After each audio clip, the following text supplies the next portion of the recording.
Does your voiceover sound too plain and fail to make your funny clips hilarious?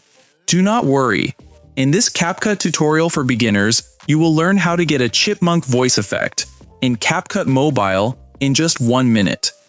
First, open your video project and tap on your voice recording clip on the timeline to select it. Now, scroll the bottom toolbar to the right and tap on Audio Effects. Inside the menu, go to the Voice Characters section and tap on Helium to apply the squeaky voice effect. Here is a secret pro tip for creative CapCut video editing.